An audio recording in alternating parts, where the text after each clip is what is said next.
மாறன் வீரா serial இப்போ ராட்டகாசமான episode வந்திருக்கு. Skip பண்ணாமல் ஃபுல்லோடையும் கேளுங்க. அதுக்கு நான் இந்த வீடியோ பிடிச்சிருந்துச்சுன்னா லைக் மட்டும் பாருங்கள். ரொம்ப பிடிச்சிருந்துச்சுன்னா நம்ம சேனலுக்கு வந்து சப்ஸ்கிரைப் பண்ணி கண்டினியூஸாக ஆதரவு தாங்க. நம்ம மாறன்லேருந்து எல்லாரும் வந்து பிரியாணிலாம் சூப்பராக வந்து பண்ணி முடிச்சிடுறாங்க. வள்ளி வந்து ஏதோ ஒன்று உப்பெல்லாம் அள்ளி போடுறாங்க. இருப்பினும் மாறன் வந்து பார்த்துட்டு அதையும் வந்து சரி பண்ணிடுறாங்க. எதுக்கு கடைசியாக இப்போ சரி பண்ணிக்கிட்டு இருந்தேன்? நான் தான் சொன்னேன்ல அத்தையும் இந்த பக்கம் விடாதுன்னு. என்ன ஆச்சு? அவங்க உப்பு போட்டாங்க, அதுதான் சரி பண்ணேன். சரி விஐபிலாம் ஏகப்பட்ட பேர் வர ஆரம்பிச்சிருவாங்க. நீ வாசல்லேருந்து வெல்கம் பண்ணு. இந்த பிரியாணிக்கு நான் பாதுகாப்பாக நான் இருந்துக்கிறேங்கிற மாதிரி யோசிச்சுட்டு இருக்காங்க. வந்தது வேற யாரும் இல்லை, சந்தான பாரதி சார் தான் வந்திருக்காங்க. அந்த இடத்துல மாறனுக்கு தாத்தாவாக வந்து வந்திருக்காங்க. அப்படியே மாதம் வந்து என்ட்ரி வந்து கொடுக்குறாங்க. இவங்க தாம்மா எங்கள் குடும்பத்திலே பெரிய தலைக்கட்டு அப்படின்னு சொல்லி இன்ட்ரோ வந்து கொடுக்குறாங்க. அப்படியே ஆர்த்திலாம் எடுத்து கிராண்டான வெல்கம் வந்து கொடுத்து அப்படியே வந்து உட்காடுறாங்க. ராமச்சந்திரா, என்னையா நீங்கள் இருக்கிற வசதி வாய்ப்புகளாம் பெரிய இடத்துல தான் வந்து சம்மந்தம் பண்ணுவேன்னு நினச்சேன். வீட்டு வாசல்லையும் வந்து நம்ம வள்ளி வந்து காதை கடிக்க ஆரம்பிச்சிடுறாங்க. அண்ணா நான் ஒன்று சொல்கிறேன் கேட்பீங்களா அப்படின்னு சொல்கிறாங்க. அந்த இடத்துல சொல்லுமா, எதுவாக இருந்தாலும் கேட்குறேன். இந்த குடும்பமே சரியில்லைண்ணா அப்படின்னு சொல்லி வீரா ஃபேமிலியை பற்றி தப்பாக வந்து பேசி வச்சுருக்காங்க. அப்படியாம்மா, சரி நான் எதுவாக இருந்தாலும் கண்டுபிடிச்சிட்றேன். இந்த குடும்பமே வந்து நமக்கு ஏற்ற மாதிரி தகுதி வாய்ந்ததான் இல்லை அப்படின்னு சொல்லி ஒன்றுக்கு ரெண்டாக வந்து ஏற்றி விட்ருக்காங்க. அப்படியே கேஷுவலாக வந்து உட்காடுறாங்க. வள்ளி வேணும்னு செஞ்சாலா இல்லை இந்த குடும்பத்து மேலே பிடிக்காமல் செஞ்சாலா ஒன்றும் புரியலையே. வள்ளி வந்து அவளுக்கு ஏற்ற வந்து பொண்ணு பார்த்துருக்குன்னு நினப்பா. சரி பார்த்துக்கலாம் அப்படின்னு சொல்லி யோசிச்சுட்டு இருக்கப்ப அப்படியே சுற்றி பார்க்குறாங்க. வீராவோட நடவடிக்கை, அந்த குடும்பத்தோட நடவடிக்கையெல்லாம் எல்லாம் பார்க்குறாங்க. என்னப்பா பொன்னியும் மாப்பிளையும் கண்ணிலே காட்ட மாட்டேங்கிறீங்க அப்படின்னு சொல்லும்போது நம்ம கண்மணியும் ராகவனும் எடுத்தோன்னே ஆசீர்வாதம் பண்ணுங்க தாத்தான்னு சொல்லி அந்த இடத்துல காலில் வந்து ஆசீர்வாதம் வந்து வாங்குறாங்க. சரி, பொண்ணு வந்து மரியாதை தெரிஞ்ச பொண்ணாக தான் இருக்கா, எந்த பிரச்சனையும் இல்லை. வள்ளி எதுக்கா அப்படிலாம் செஞ்சா ஒன்றும் புரியலையே.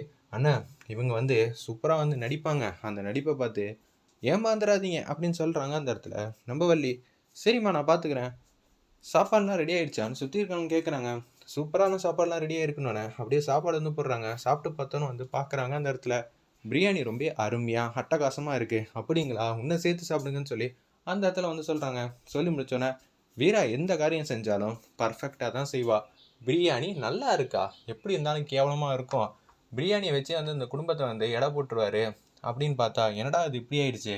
நம்ம உப்பு போடுறத மாறன் வந்து பார்த்துருக்கான், இது மட்டும் நல்லா தெளிவாக தெரிஞ்சிச்சு அப்படின்னு சொல்லும்போது, என்னத்த உப்பெல்லாம் எப்படி சரியாயிடுச்சா? நான் எவ்வளோ பெரிய மாஸ்டரு, ஏன் பிரியாணியே வந்து ஆட்டத்தை கலைச்சி விடணும்னு பார்த்தா எப்படி அத்த, இது கூட நான் செய்ய மாட்டேன்னா என்னங்கிற மாதிரி அசால்ட்டாக வந்து சொல்கிறாங்க நம்ம மாறன். இது எல்லாம் ஓ வேலையாடா? சரி இப்போ பண்ணுற தப்பெல்லாம் பின்னாடி வந்து நீ ஃபீல் பண்ணு அப்படின்னு நம்ம வள்ளி வந்து பேசுகிறாங்க. சரி அதெல்லாம் பொறுத்து வந்து பார்ப்போம் யார் ஃபீல் பண்ணுறான்னு. இதெல்லாம் அப்படியே விடு அத்த, அப்படியே காற்று வாக்கில் வந்து விட்டுறணும் அப்படின்னு சொல்கிறாங்க. அந்த இடத்துல நம்ம மாறன் சரின்னு சொல்லி எல்லாரையும் வந்து ஜாம்னு வந்து பார்த்துக்கிறாங்க. பக்கத்துலேருந்து நம்ம வீரா ஃபேமிலிலாம் இதை நினச்சி வந்து சந்தான பாரதி சார் வந்து ரொம்ப சந்தோஷப்படுறாங்க. எனக்கு யோசனை வந்து தோணுது, அதுபடியே செஞ்சிடலாங்கிற மாதிரி தான் திங்க் பண்ணுறாங்க. இந்த வீட்டில் வந்து இன்னும் 2 பொண்ணுங்க இருக்காங்க, நம்ம வீட்டில் இன்னும் 2 பசங்க இருக்காங்க. இந்த குடும்பத்தை விட்டால் வேறு எந்த குடும்பமும் நம்ம வீட்டு பசங்களுக்கு வந்து ஆப்டாக வந்து இருக்க மாட்டாங்க.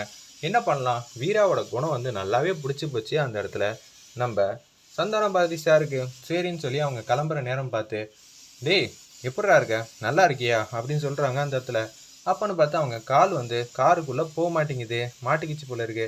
உடனே வந்து செருப்பு கால்னு கூட பார்க்காம ஐயாவோட காலை எடுத்து கையால் அப்படியே காருக்குள்ளே வந்து வச்சு விட்றாங்க. வீரா ரொம்ப தேங்க்ஸ்மா அப்படின்னு சொல்கிறாங்க. எல்லாரும் இந்த மாதிரி விஷயத்தெல்லாம் செய்ய தயங்குவாங்க.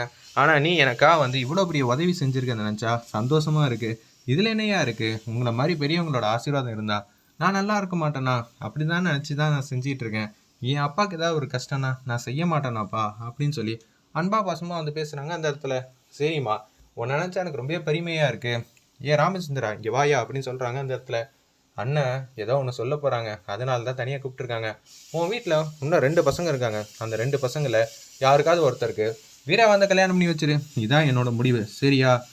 கரெக்டாக இருக்கும் அப்படின்னு சொல்லும்போது தான் நம்ம ராமச்சந்திரனுக்கே வந்து இந்த யோசனை வந்து தோணுது. வீரா மாதிரி தங்கமான மருமக நம்ம வீட்டுக்கு வந்தால் நல்லா தான் இருக்கும்னு ராமச்சந்திரன் வந்து யோசிக்கிற மாதிரி காட்டி இந்த ப்ரோமோவை அட்டகாசமாக மாதம் முடிச்சிருந்தாங்க. வெயிட் பண்ணி பார்ப்போம்.